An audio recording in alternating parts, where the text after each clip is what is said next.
Veja agora, Primeira Pessoa.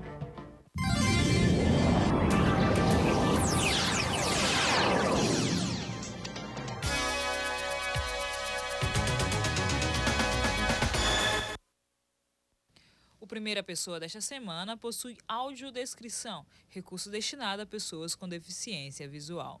Palavra eu no centro da tela diminui de tamanho, vai se distanciando. Surge ao redor verbos como nasci, fiz, sou e escrevi. Título do programa, Primeira Pessoa. Uma senhora loira com cabelos curtos. Veste camisa prata com contrastes As suas dourados. dificuldades pessoais Crédito, ofereceram Ivete uma Brandalize. base para os seus investimentos que resultaram no seu trabalho atual. Ele nasceu com uma dificuldade visual acentuada, com a ausência da íris nos 2 olhos. E hoje ele está fazendo doutorado, a caminho de Barcelona, para seu doutorado sanduíche URGS Barcelona. É com ele, com Felipe Leão Mianes, que vamos conjugar verbos na primeira pessoa. Ele nasceu aqui em Porto Alegre, é graduado em História pela PUC, mestre em Educação pela URGS e está fazendo seu doutorado também na URGS, a caminho de Barcelona. Pesquisador na área de estudos culturais, com ênfase nos processos de inclusão de pessoas com deficiência. Ele ministra cursos de extensão sobre educação inclusiva, acessibilidade e audiodescrição. Ele é consultor em acessibilidade e é audiodescritor.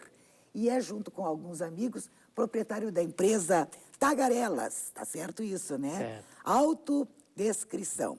Ele dirigiu um filme, um documentário que chama Olhares, que recentemente esteve em cartaz no Santander. Tudo bem, Felipe? Tudo bem, Ivete? Tudo jóia. Como vai? Felipe, bom, que trabalho. Escolheste história por quê? Eu sabia que, desde o ensino fundamental, eu sabia que eu queria ser professor. Crédito, Felipe Não Mianes, sei exatamente por que motivos. Imagino que seja pelo meu prazer da leitura, que é a coisa que eu mais gosto de fazer. Homem moreno sentado, veste paletó bege, Quando eu estou trabalhando, eu leio, e quando eu estou descansando, eu leio. Então, eu sempre quis a docência. E acabei me gostando da área de história no ensino médio, e pelos todos os processos de aprendizagem e tal, talvez por alguns professores que foram muito bons na área, e resolvi investir nesse campo, né? Pois é, eu gostava de ler, eu gosto de ler, etc e tal. E essa dificuldade visual, até que ponto comprometeu esse teu prazer? Eu acho que foi exatamente por isso que eu gostei de ser que eu me encontrei como leitor. Porque eu me desafiava, né? Até uns 12, 13 anos eu usava óculos. Então, eu conseguia ler normalmente. Claro que eu aproximava até próximo do nariz as coisas para ler, para conseguir ler adequadamente. Contudo, eu me desafiava a ler as coisas. E eu sempre gostei de ler e não queria deixar com que esse hábito, que sempre foi meu, né, desde os 6 anos, antes de entrar na educação formal, no ensino fundamental, eu, na educação infantil, já sabia um pouco ler e ganhei o meu primeiro livro, que foi O Sítio do Pica-Pau Amarelo, da minha vovó. E desde ali eu nunca mais parei de gostar de ler. Então, me desafiava mesmo. E é por isso eu acho que ainda é hoje assim. Você usava O cenário óculos, é uma agora mesa deixaste de usar onde óculos. sente Ivete e Por o que que convidado, óculos um de frente te para o ajudava outro. e por que ele pode ser Durante o dispensado programa, agora? a câmera alterna Eu, com enquadramento 13 em anos, Ivete eu e fiquei Felipe. cego do olho esquerdo. Por uma Cego série de... completamente? Sim. Eu tenho baixa visão no direito. Então, eu usei um grau muito maior para poder compensar e tal. Então, me causava muito problema. Me doía o nariz, porque o óculos era muito pesado. E eu tinha muitas dores de cabeça. Então, eu tinha que escolher. Ou eu parava de ler, ou eu continuava com dor de cabeça, ou eu abandonava o óculos e encontrava um outro método. Por uma série de razões, eu não sei exatamente como, eu descobri que usando uma lupa eu conseguiria ler. E eu comecei a ler com a lupa. Eu não sei aonde eu descobri essa lupa. Primeiro eu comecei a ler assim, com essa lupa, escondido das outras pessoas. Eu fingia que lia com o óculos, aí quando eu ficava num canto, sozinho em casa, eu usava a lupa, assim. E depois eu resolvi abrir mesmo, tô usando a lupa e tal. Eu uso, não a mesma lupa, mas uso uma lupa hoje também. e ela me ajudou mais que o óculos. Quando chegou nessa época, eu... bom, vou abandonar o óculos de vez e vai virar peça de museu na minha casa. O que aconteceu que tu perdeste totalmente a visão no outro olho? Os médicos faziam acompanhamento oftalmológico. Os médicos disseram que era melhor operar a catarata do olho esquerdo, porque... Tinha catarata também? Também. Tinha nos dois. E os médicos disseram que era melhor operar e tal. Eu fiz a operação, eu enxerguei, acho que durante 48 horas, bem. Foi o único espaço de tempo que eu enxerguei bem na minha vida. Mas, e depois desses 2 dias, assim, eu tive uma infecção no olho, resultante da cirurgia.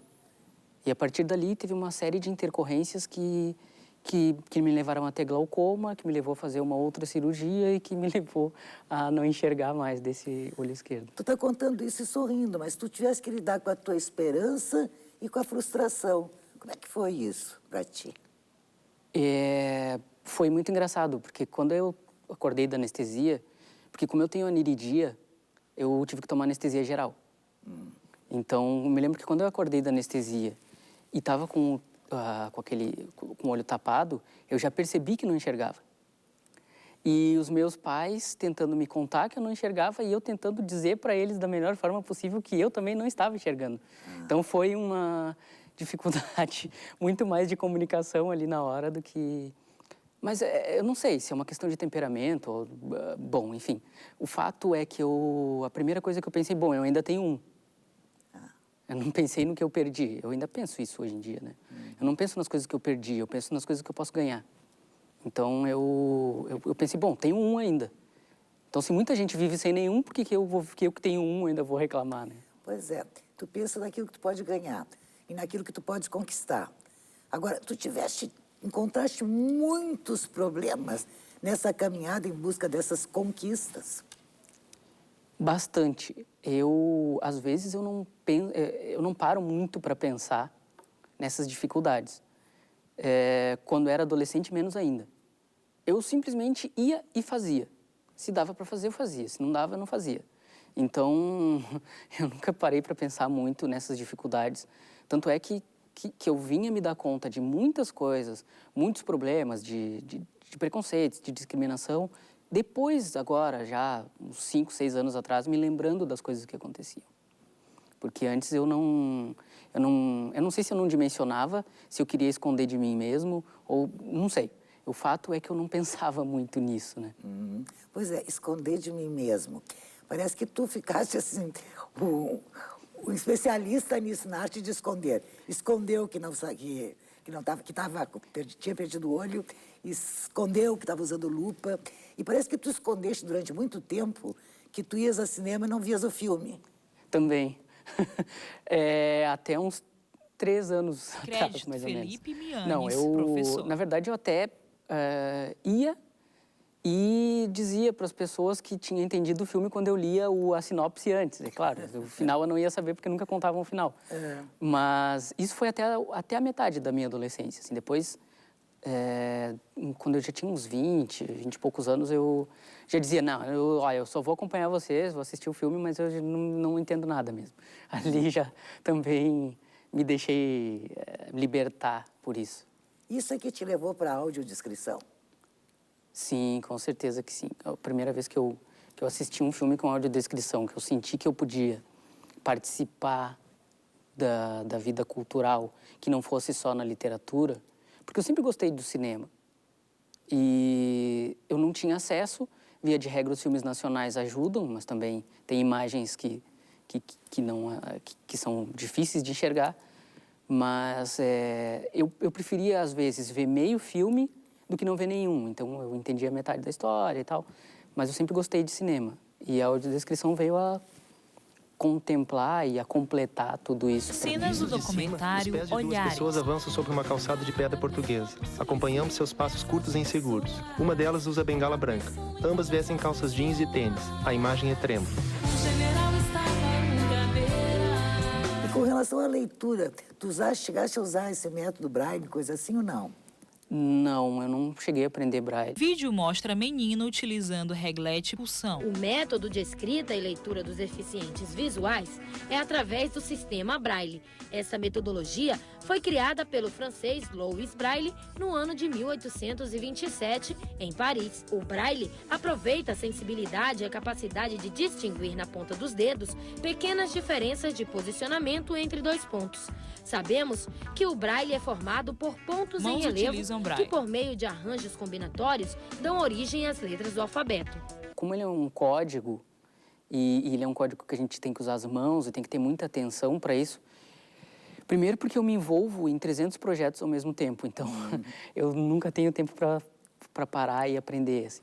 Mas demanda muita atenção, e como eu ainda tenho um pouco de visão, às vezes para mim é muito difícil me concentrar, né? Tu sempre frequentaste colégios normais, assim, ou especiais?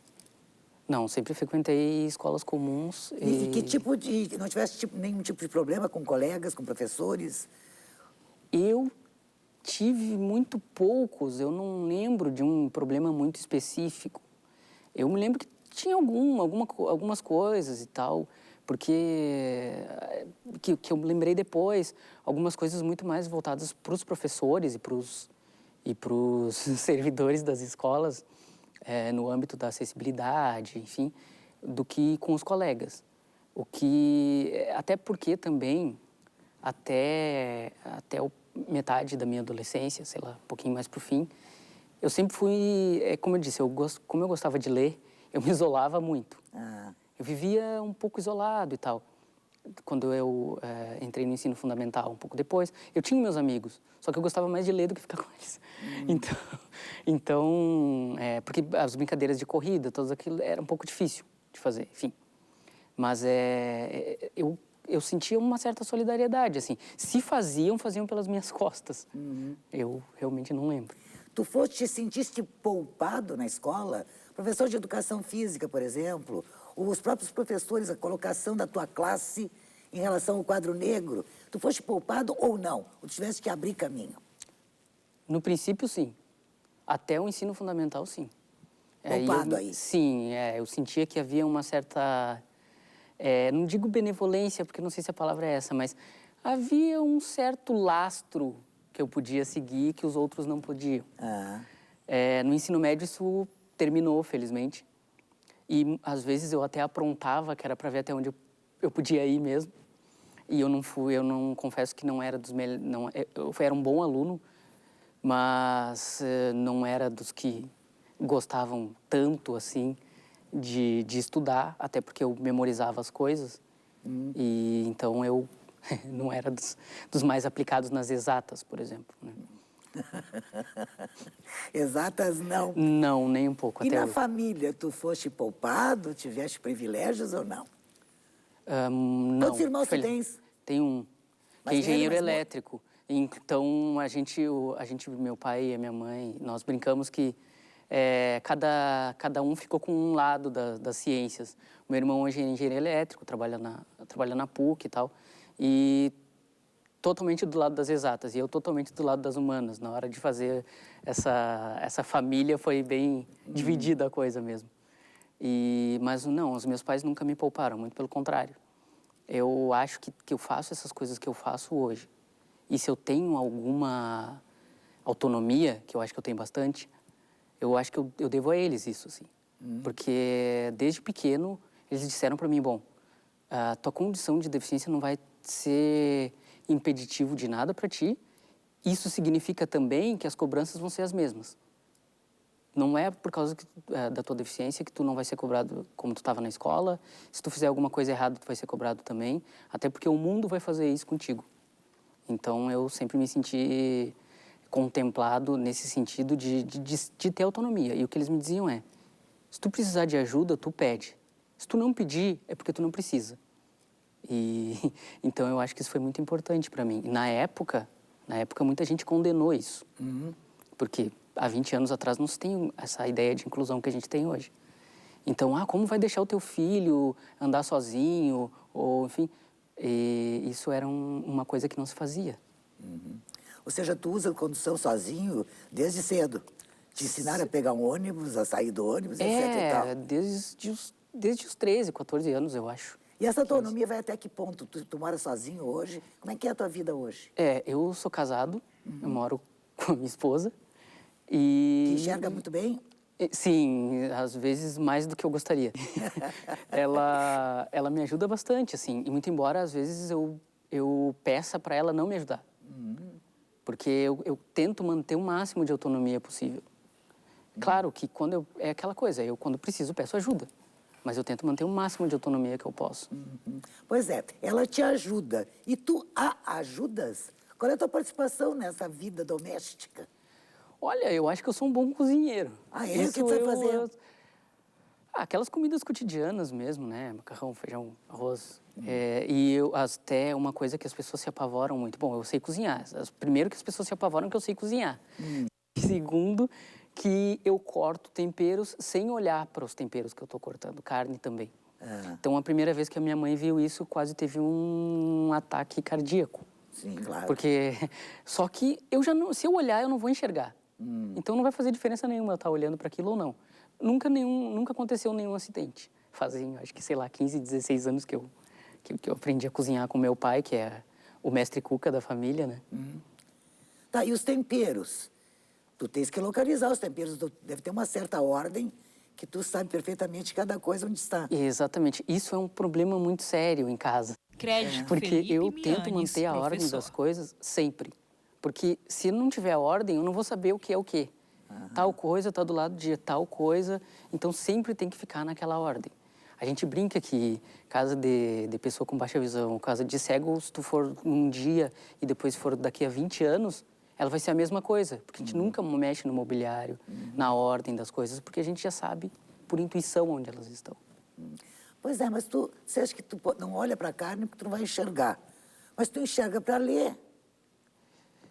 Não, eu digo o tamanho, porque isso depende muito. Eu aproximo muito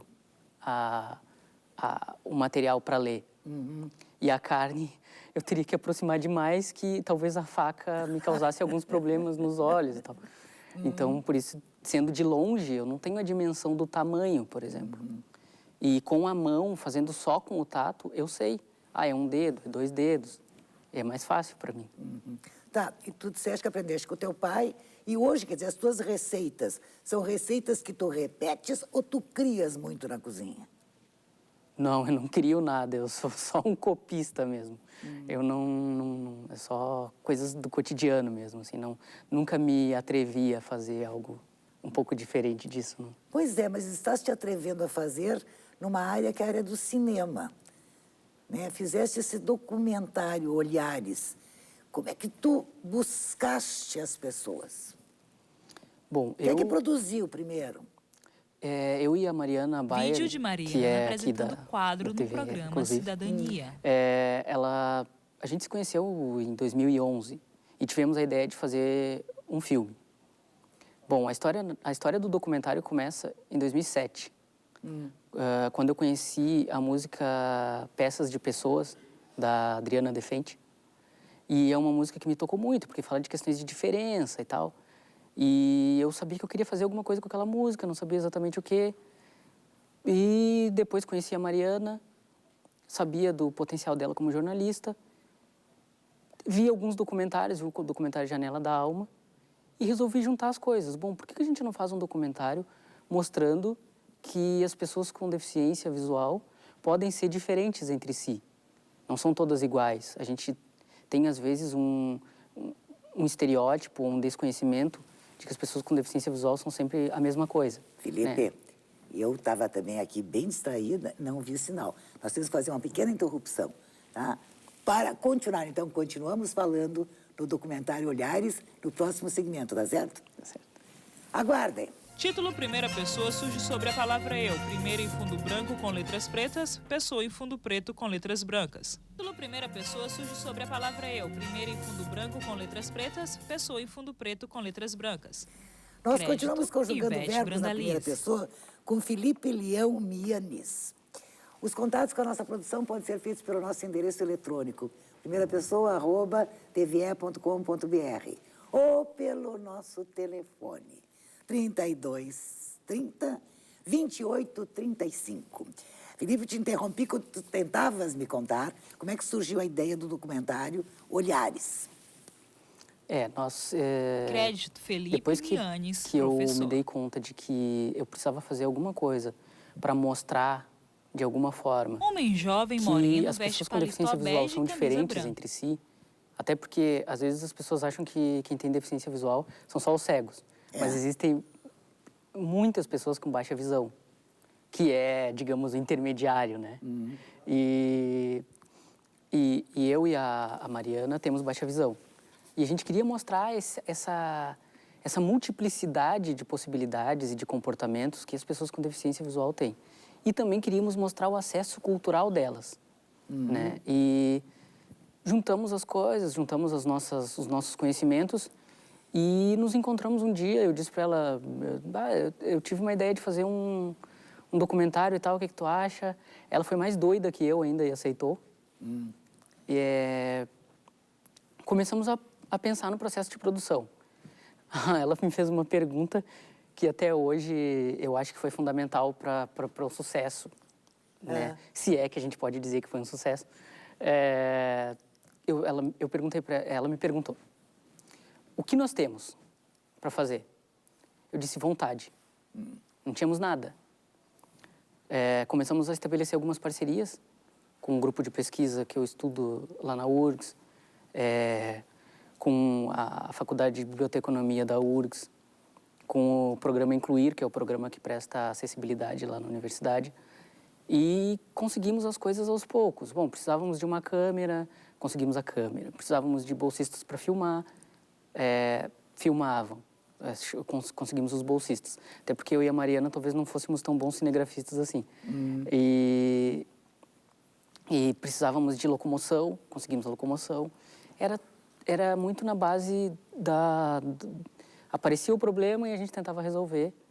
Editamos o filme lá na Faculdade de Biblioteconomia da URGS, na Fabico. Ou seja, não teve dinheiro na história, não entrou dinheiro. Nós pagamos. Algumas vezes nós tivemos que usar táxis, porque não tinha deslocamento da universidade e tal. E nós usamos táxis, pagamos algumas pessoas para se deslocarem até onde a gente estava. Então, na verdade, nós pagamos para fazer o filme. Pois é, mas vocês tiveram que buscar pessoas, vocês têm vários depoimentos, etc e tal. Quem é que foi indicando para vocês essas pessoas? Ou vocês conhecem todos? Não, nós não conhecíamos todos. A gente solicitou que o programa Incluir, que a gente mandou uma mensagem perguntando quem queria participar. 6 pessoas se dispuseram a fazer, 5 pessoas se dispuseram a fazê-lo.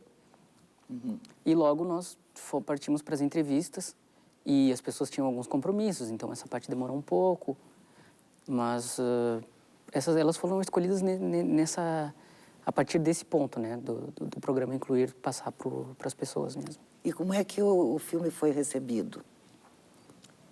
O filme foi muito bem recebido, acho que melhor do que a gente esperava, porque a gente sabia e sabe ainda que ele tem muitos problemas na questão do áudio. E ele não é um filme... Logo no áudio? Logo no áudio. É uma contradição muito interessante. Áudio. É uma contradição bem interessante, porque nós filmamos com a câmera, uma câmera não profissional, então nós tivemos uma boa ajuda na edição do áudio, que ficou melhor ainda do que na versão original, fora da edição, né? Mas o áudio é bom, ele não é... Bom, aí nós caímos num problema que o cinema brasileiro todo enfrenta, que é o problema do áudio, né, do filme. Mas é um filme simples, né, um filme de depoimentos. Euclides Schedler Jr. Cenas do documentário Euclides Olhares. está sentado numa cadeira de espaldar alto. Veste camiseta preta de mangas curtas e colarinho rente ao pescoço. O formato do seu rosto é oval. A testa se prolonga numa extensa calvície, interrompida por uma faixa densa de cabelos curtos de um castanho escuro. A pele seria lisa, não fosse o pontilhado da barba por fazer. Os lábios são polpudos. As sobrancelhas apresentam falhas e as pálpebras permanecem fechadas quase que o tempo todo. Ao fundo, uma parede creme sustenta um quadro negro vazio. Mas ser deficiente não é nada fácil. que as pessoas se discriminam muito. Então, assim, quando é uma pessoa dita normal, que o deficiente faz, é algo comum. Quando é um deficiente, tem que ir para o YouTube. Sabe? Qualquer coisa. Se eu espirrar, espirrou, sabe? Só porque eu não enxergo. E a gente imaginou, bom, as pessoas talvez gostem, mas a gente não tinha dimensão. O que a gente percebeu é que quando há esses depoimentos das pessoas com deficiência visual, só elas falando, deixando o protagonismo para elas, as pessoas se sentem tocadas com isso. A gente tocou muito mais pelos depoimentos do que por uma produção de cenários ou de trilhas ou de que fossem feitas. Tá. Ou seja, vocês partiram desta realidade e trouxeram para o grande público. Este filme vai sair daqui? Tem algum projeto para sair daqui? O filme agora já está online, já está no YouTube, mas agora já ganhou o mundo, né? Pois é. Então, já não é mais nosso. Sim, então já tem alguma resposta dessa dimensão? Ainda não, faz bem pouco tempo que ele está no YouTube, mas a gente já fez a gente fez uma apresentação do Olhares em Salvador. E foi muito bom, num evento sobre museus, e as pessoas gostaram bastante. E a gente estabeleceu outras parcerias, inclusive a partir do Olhares lá em Salvador. E foi bem interessante, assim, um outro público, outras pessoas que não conheciam aquelas entrevistadas, porque às vezes algumas pessoas que assistiram Olhares aqui conheciam, eu conheço e tal, o entrevistado, mas lá foi muito, muito bom de perceber o que o público dizia. E a audiodescrição, vocês abriram uma empresa, Tagarelas, e vocês têm de buscar o cliente. Qual é o interesse que tu tens encontrado por parte dos diretores, dos produtores dos filmes com relação à descrição? Porque vocês vão descrever para um público específico, que é o público com problema de visão. Não, assim, a audiodescrição, só para a gente contextualizar, a audiodescrição, ela é a tradução de imagens para palavras, para as pessoas que necessitam. Então, assim, como é um processo de tradução intersemiótica, ela também serve a outros públicos. A audiodescrição serve para pessoas com deficiência intelectual, por exemplo, que reforça a informação. Serve para pessoas idosas também, que precisam de algum tipo de reforço na informação. Então, é um público bem mais amplo do que as pessoas com deficiência visual. Isso é são pesquisas novas que estão surgindo de ampliação desse público. Então, as empresas, elas se interessam bastante. A questão é que o interesse na audiodescrição, ele ainda é um interesse muito, eu diria... As pessoas ainda não entendem que isso é um trabalho profissional. E que isso, bom, como todo trabalho profissional, a gente quer ser remunerado por isso. Claro. A gente gosta do que faz, mas é uma dificuldade. E cada vez mais, quando as pessoas se dão conta do tamanho do público que há para esse tipo de produção, tem havido mais interesse, isso com certeza. São 45 milhões de pessoas com deficiência, 35 só com deficiência, 35 milhões de pessoas com deficiência. 45 milhões onde? No Brasil. No Brasil, nós temos 45 milhões de pessoas com deficiência, 35 delas com deficiência visual. 35 milhões com deficiência visual. Mianes, professor. Sendo que 500 mil são cegas e as outras com baixa visão. E esses filmes para os quais vocês fizeram a audiodescrição, eles levaram o trabalho de vocês para fora do Rio Grande? Nós tivemos a felicidade de fazer a audiodescrição do filme Colegas. É dia. Um carmanguia conversível vermelho levanta poeira numa estrada de terra. 3 jovens Down, fantasiados e risonhos, viajam nele. Um carro velho e 3 garotos especiais vivem a maior aventura de todos os tempos. Em busca de seus sonhos, eles fogem do instituto onde vivem para ganharem o mundo. Conversível que ganhou o Festival de Cinema de Gramado aqui e fez um grande sucesso no Brasil todo, né? E já fizemos em alguns lugares, principalmente em São Paulo e em Campinas, foi passado com audiodescrição. é possível que agora seja lançado no fim do ano o DVD acessível, enfim. Vamos ver o que vai acontecer. E quem é que faz a descrição? Bom, nós temos 3 funções, né, na audiodescrição, que é o narrador, o roteirista e o consultor, não necessariamente nessa ordem. O roteirista é aquele que vai descrever as imagens, ele vai escrever, vai fazer o roteiro, vai dizer como é a imagem. O narrador é aquele que vai narrar o que está no roteiro. E, no caso, eu e a Mariana somos os consultores, audiodescritores consultores, que é mais ou menos o controle de qualidade do produto. É mais ou menos, ilustrando, é o que o enólogo faz. Nós ouvimos, lemos o roteiro, ouvimos a narração e dizemos, olha, isso aqui é melhor trocar por outra coisa. Tal palavra não está boa. A gente quer mais descrição do ambiente. E a gente vai fazendo esse controle muito também baseado não nas nossas percepções, mas naquilo que a gente acha que um público médio pode gostar, né? Então nós sabemos, por exemplo, nós temos baixa visão, mas nós sabemos mais ou menos o que o público médio, público cego gostaria. Então a gente pensa nisso também. Por exemplo, embora eu esteja enxergando uma determinada coisa e saiba como ela é, eu escrevo para